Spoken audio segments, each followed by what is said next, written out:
খাওয়ার জিনিস তো অবশ্যই মানুষের খেতে হবে, কিন্তু আসলে অন্য জিনিস খাওয়া ঠিক না। অন্যের জিনিস তোমার হাজবেন্ড কি বুঝতে পারবে তুমি আমার সাথে যদি কিছু করো? শুনলে খাইলে কিছুই বুঝতে পারবে না, কিন্তু আমি এটা করব না। তুমি মন থেকে চাচ্ছ না বিদায় এটাকে তুমি দেখো, যদি ভালো লাগে তাহলে আমার সাথে তুমি একান্তে সময় কাটাতে পারো। না স্যার, আসলে মিট করাটা ওইটা আমার ভালো লাগে না। এমনি ভাবে যেভাবে আমরা চলতেছি এটাই আমার কাছে অনেক ভালো লাগে। হ্যালো, হ্যাঁ অর্পিতা, কেমন আছো? আপনি কেমন আছেন স্যার? হ্যাঁ তো ভালো আছি। কি করো তুমি?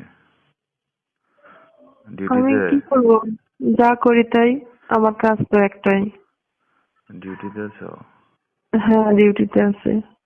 ও, তো তোমাকে কি বলতেছিলাম আমি যে একদিন আসো মিট করি। আপনি তো আমাকে অনেক কিছু বলেন। কি বলতেছেন ভালো করে বলেন, আমি তো বুঝতে পারি না আপনার কথা। ভালোভাবে বলেন। তুমি বুঝতে পারো না, না বুঝতে চাচ্ছ না? কি, আপনি তো অনেক কথাই বলেন। স্যার হিসেবে অনেক দুষ্টামি ফাজলিমা করেন, আসল কথাটা কি আমি তো জানি না স্যার, বলেন।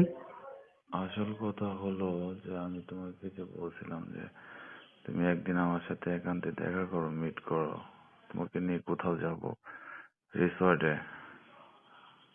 না, আসলে ওইভাবে আমি কোথাও যেতে পারবো না। এমনি ভাবে তো আমি আপনার সঙ্গে দেখা করি, কথা বলবি অল টাইম, কিন্তু বাইরে আমি কোথাও পার্ট টাইমে যেতে পারবো না স্যার।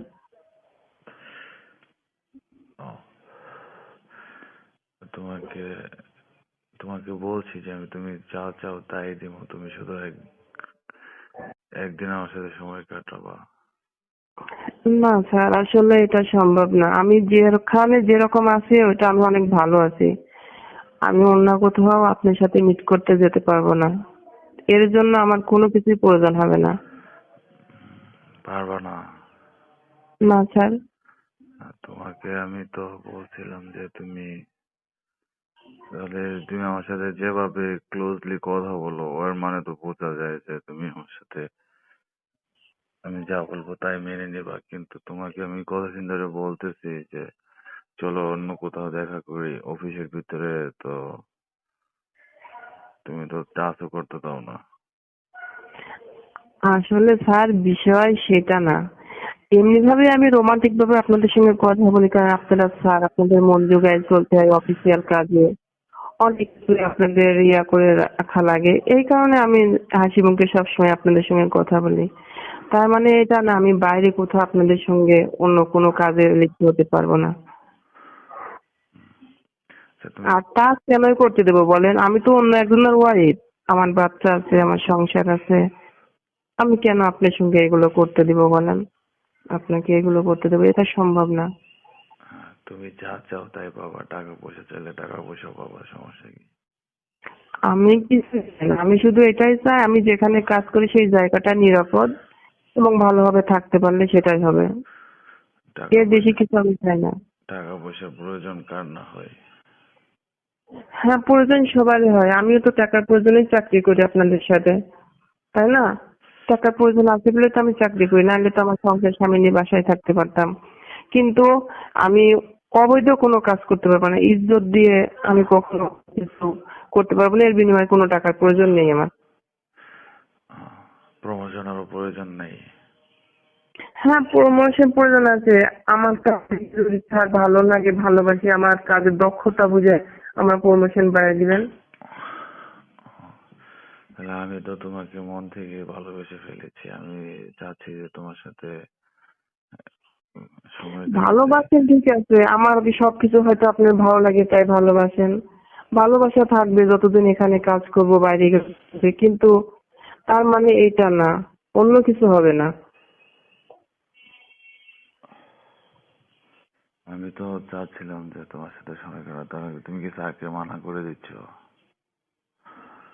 না স্যার। তুমি যদি এই কাজ করো আমার সাথে, তোমার হাজবেন্ড কি বুঝতে পারবে? আমার হাজবেন্ড বুঝতে না পারলে আমি তো জানি এটা ঠিক কি ঠিক না, আমি তো জানি। আমার এটার প্রতি আসলেই কোনো লোভ নেই।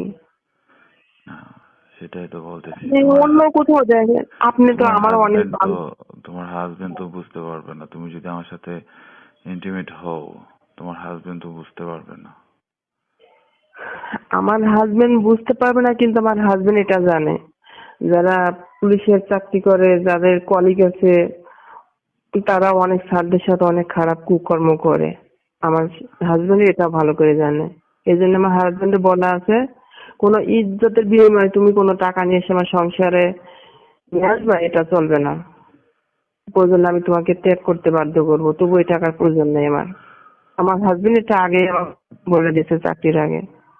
তোমার হাজবেন্ড তোমাকে বলে দিছে, এখন তুমি যদি আমার সাথে ওই কাজ করো তাহলে তোমার হাজবেন্ড তো আর দেখতেছে না বা বুঝতেও পারবে না। আমার হাজবেন্ড দেখবে না, বুঝতে পারবে না, কিন্তু টাকাটা তো ওই সংসারে যাবে। আপনি যে আমাকে টাকা দিবেন, স্যালারি দেবেন, আপনি অনেক কিছু আমাকে দিবেন।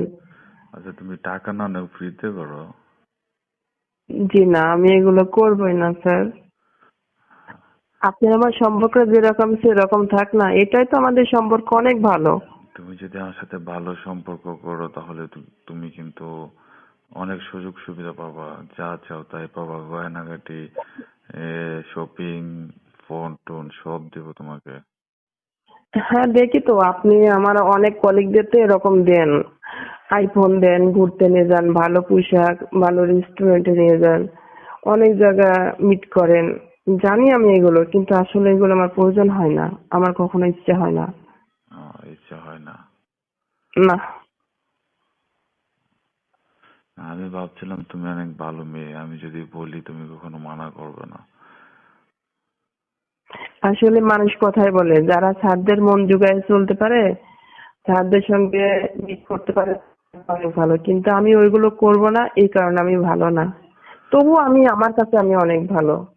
আপনাদের কাছে ভালো নাই বা হইতে পারলাম, সমস্যা নেই। তাই বলতে চাচ্ছ? জি স্যার। হুম, তাহলে শোনো, এখন আমি তো অনেক বলেন। আশা নিয়ে তোমার কাছে ফোন দিয়েছিলাম যে তুমি আমার কথায় রাজি হবা। হুম। হ্যাঁ, তা না, অনেক আশা নিয়ে তো ফোন দিয়েছিলাম আমি।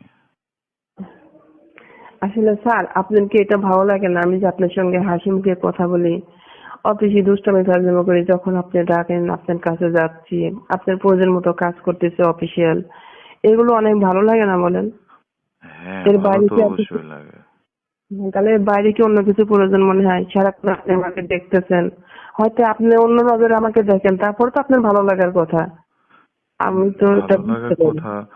এখন চোখের সামনে যদি পাকা কমলা থাকে তাহলে এটা কি না খেয়ে মানুষ থাকতে পারে নাকি, বলতো? তুমি বোকা।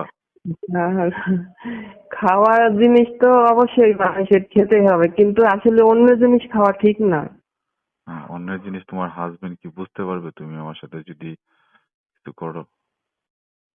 সে বুঝতে পারবে, আপনি ধরলে চুললে খাইলে কিছুই বুঝতে পারবে না, কিন্তু আমি এটা করব না। তুমি মন থেকে চাচ্ছ না বিদায় এটাকে তুমি দেখো, যদি ভালো লাগে তাহলে আমার সাথে তুমি একান্তে সময় কাটাতে পারো। না স্যার, আসলে মিট করাটা ওইটা আমার ভালো লাগে না। এমনি ভাবে যেভাবে আমরা চলতেছি, এটাই আমার কাছে অনেক ভালো লাগে। হুম, বুঝতে পেরেছি তো। হুম। হুম, তাহলে তুমি স্যারকে মানা করে দিলা যে তুমি। মানে বলতে আসলে কি, আমার অনেক কলিগ আছে সুন্দর সুন্দর, ওদের সঙ্গে মিটটা করে ফেলেন না, ওদের সঙ্গে মিট করেন। একই জিনিস তো, ওদের মালটা পেলে তো অনেক সুন্দর। ওদের সাথে মিট করব, ওদের সাথে করব, তোমার সাথে করব, তোমার সাথে তো করতে যাচ্ছিলাম। আম- আমি করবো না, আমার সময় আমার বললাম তো আমার হাজবেন্ড সংসার আছে, আমি চাচ্ছি না আমার সংসার থেকে আমি অন্য দূরে কোথাও বাইরের খাবার খাই। আর তোমাদের কলিগরা তো বাইরে খাবার খাচ্ছে, ওদের তো ফ্যামিলিতে কোনো সমস্যা হয় না, তাহলে তোমার এত সমস্যা হয় কি? তুমি পরহেজগার হয়ে গিয়েছো। হ্যাঁ আমার সমস্যা হয়, ওদের কাছে ওইটা ভালো লাগে তাই, কিন্তু আমার ভালো লাগে না। হ্যাঁ, এত পরহেজগারগিরি করলে কি পুলিশে চাকরি করা যাবে? দেখি যতদিন করতে পারি, এখানে করতে না পারলে অন্য কোথাও করব, ওখানে করতে না পারলে অন্য কোথাও করব, যে কোনো এক জায়গায় করবো এইভাবে। তারপর যদি করতে নাই পারি, করব না। ঠিক আছে, তাহলে আচ্ছা যাই হোক, তুমি যেহেতু রাজি হও নাই, আর আমি যে তোমাকে এসব প্রস্তাব দিয়েছি